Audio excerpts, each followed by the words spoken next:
Guys, welcome to my YouTube channel. Ada YouTube channel ko kapung sudung.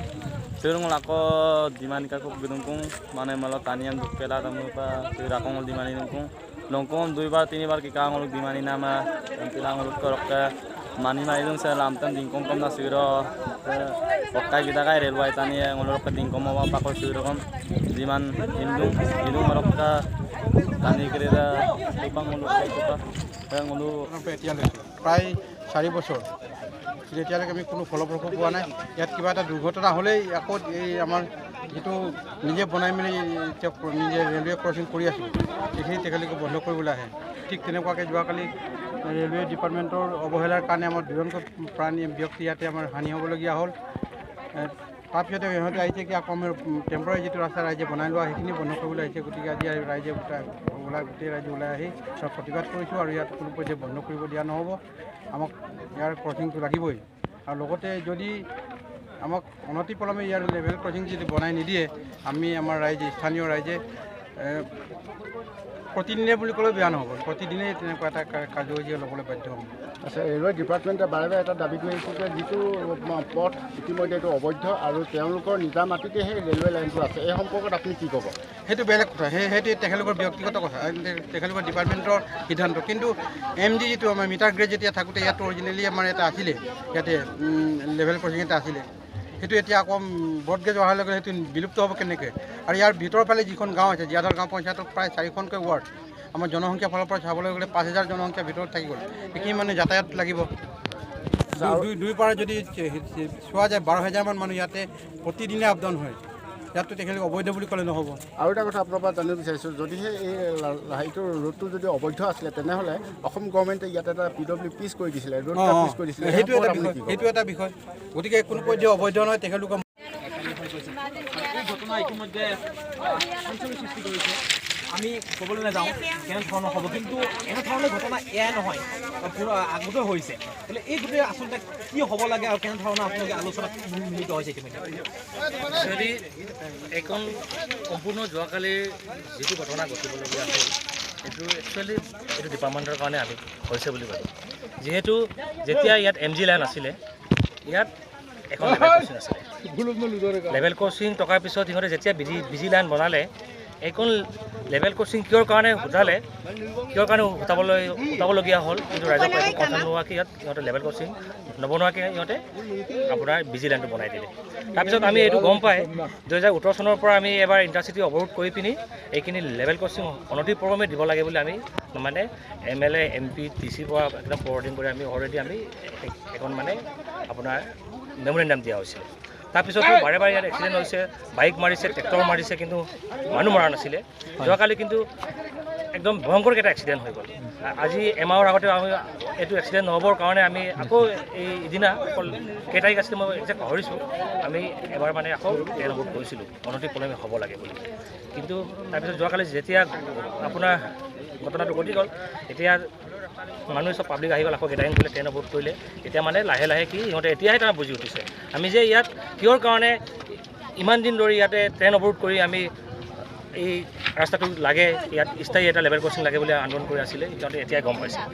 আজি জানিব পাৰিছোঁ ইয়াতে আপোনাৰ লখিমপুৰৰ পৰা ইয়াতে ADN ছাৰ আহিছিলে, আপোনাৰ ইয়াতে বাৰপ্ৰাপ্ত SSC ছাৰ আহিছে। সিহঁতে আহি পিনি আজি এটা আশ্বাস দি গৈছে যে আজি সিহঁতে ধেমাজি উপায়ুক্ত মহোদয়ৰ লগত আলোচনা কৰি ইয়াতে এই আমাৰ প্ৰশাসনৰ ফালৰ পৰা আৰু ডিপাৰ্টমেণ্টৰ ফালৰ পৰা এটা কমিটি গঠন কৰিছে। 1 সপ্তাহৰ ভিতৰত সিহঁতে ইয়াৰ স্থায়ী বা মানে সমাধানৰ এটা সূত্ৰ এটা ওলাব বুলি আমাক আশ্বাস দিছে। সেইটো কাৰণে নহ'লে আজি আমি অনিৰ্দিষ্ট কাললৈ যদি ইয়াৰ স্থায়ী সমাধান নহয়, অনিৰ্দিষ্ট কাললৈ আমি আজিৰ পৰা ট্ৰেইন অৱৰোধ কৰিম বুলি আমি সংকল্প লৈ পিনি ৰাইজ আহিছিলোঁ। হয়, যিহেতু ইয়াতে সকলো ৰাইজ মহিলা সকলো আহিছে, মই মহিলাটো জানিব পাৰিছোঁ। হয়, যিহেতু এনেধৰণৰ দি আছিল, কোনো মহিলা ক'ব নেকি? ৰাস্তাবোৰ কাৰণে অলপ অসুবিধা হয়। আমাৰ মহিলা প্ৰতিটো কেছতে আমাৰ মহিলাৰ বেছি হয়। সেইকাৰণে আমি মহিলাৰ কাৰণে আমি এই ৰাস্তাটো আমাৰ কাৰণে ইমাৰ্জেঞ্চি কাৰণে আমাৰ কোনো চাইডে আমাৰ ওলাই যোৱা ৰাস্তা, সেইটো কাৰণে আমি এইটো ৰাস্তা আমাৰ কাৰণে লাগেই বুলি আমি তাৰমানে আমি হেৰিয়ৰ ৰেল চৰকাৰৰ ওপৰত আমি দাবী কৰিছোঁ আমাক, আৰু এই চৰকাৰ এই ৰাইজে যিমতে দাবী কৰিছে সেইমতে আমাক এই ৰাস্তাটো লাগেই, মুঠতে দিব লাগিব।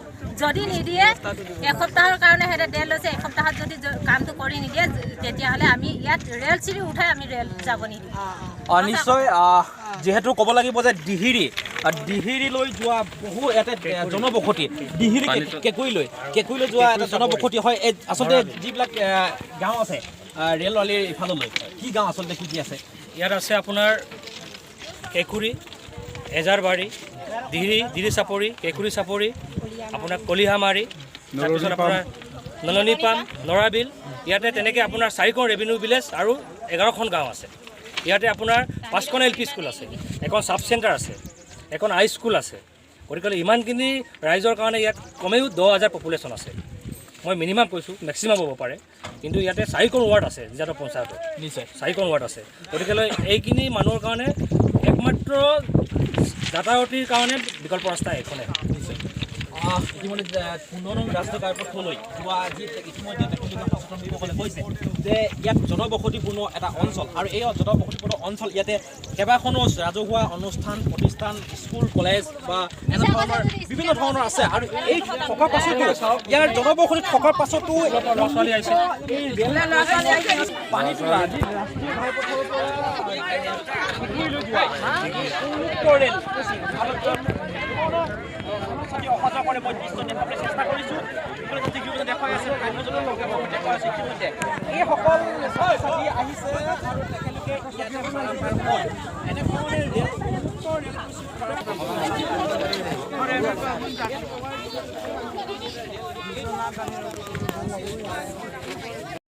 পৰা ইয়াত ছিগনেল বা যেনে ধৰণৰ থাকিব লাগিছিল বা ইয়াত গেট থাকিব লাগিছিল কোনো নাই। যিহেতু মই আগতে কৈছোঁ জনবসতিপূৰ্ণ এটা অঞ্চল, এই বৃহৎ অঞ্চলত আচলতে ৰাইজে এনেধৰণে অহা যোৱা কৰে। স্কুলীয়া ছাত্ৰ ছাত্ৰী নহয়, সকলোৱে বেমাৰীৰ পৰা আদি কৰি স্কুলীয়া ছাত্ৰ ছাত্ৰী খোৱা পানী বা স্বাস্থ্য শিক্ষা এক মেইন এই পথ।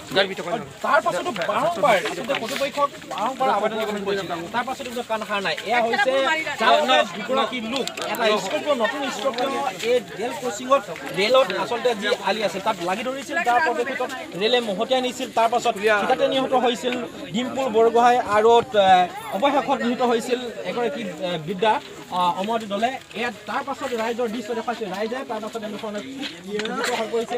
যদিও জিলা প্ৰশাসন ইয়ালৈ আহিছে, যদিও ৰেল কৰ্তৃপক্ষ ইয়ালৈ আহিছে, আলোচনা মিলিত হৈছে, কিন্তু বাৰম্বাৰ এনেধৰণৰ প্ৰতিশ্ৰুতি আগতেও দিছিল। কিন্তু এইবাৰ কি হ'ব, এক সপ্তাহৰ ভিতৰত যদি তেখেতলোকে ইয়াত নিৰ্দিষ্ট পৰ্যাপ্ত ব্যৱস্থা গ্ৰহণ নকৰে তেনেহ'লে পুনৰ তেখেতলোকে ৰেলপথ অৱৰোধ কৰিবলৈ জানিব দিছে ইয়াৰ স্থানীয় লোকসকলে।